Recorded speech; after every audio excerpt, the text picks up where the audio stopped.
Hi, welcome to another episode of Hot Takes. Kemi Badenoch gave a speech in which she basically said that the Conservatives left the EU without a real proper plan, that they let things go too far, that here, there, anywhere, they weren't tight on policy. Lots of admissions of guilt for the Tory party. The Tory party, she said, got it wrong on a lot of areas. And she apologised for it. And that's very, very nice, isn't it? Such candour is refreshing in a politician. You don't often see that. And she said, after years of being in government, it was hard to accept that they'd lost the trust of the people. What had the Tories done to do this? She said it must be investigated. We must find out what the truth is and fix it. And again, this honesty, it's weird when politicians are like this. And of course, with the Tories now having been overtaken by reform, she says that we must work harder to gain the trust of the people, to present policies to them that will help. But she hasn't got any policies yet. They're trying to scrape around, look around, root around, try to steal things. But they've got no real policy on anything.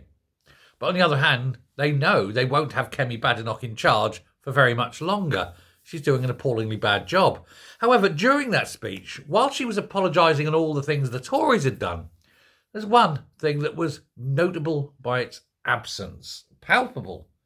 And that is that Badenoch didn't apologise for anything she had done. Sorry seems to be the hardest word when it comes to personal responsibility. And she was asked about it, but didn't want to answer. It's weird, isn't it? She would go on and say, well, we got into this, we got into that. But what did you do, Kemi? Why didn't you make things better when you had authority to do things? Well, I think it all became a bit too much for her. She enjoys the fun and palaver of being an MP, but doesn't want to put in the hard work. And certainly doesn't want to be accountable personally. That wouldn't have done at all. Oh, no. If she was accountable personally, she wouldn't be leader of the party. So she's passed the buck continually, and that habit has stuck.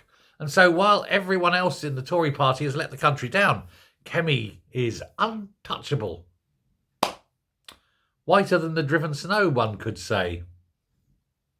But it is just odd that she has not got a bone in her body capable of admitting that she's not perfect. Strange, isn't it? And yet, at the moment, everyone can see the Tory party lurching from pillar to post and from crisis to crisis. And all because it's being led appallingly badly. I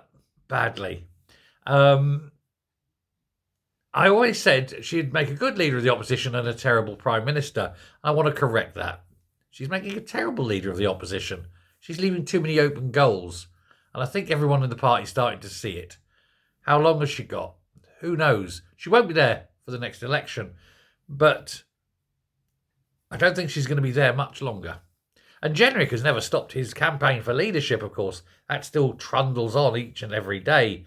And I think he knows the time is nigh. Perhaps get someone else to stand against her, force some kind of vote.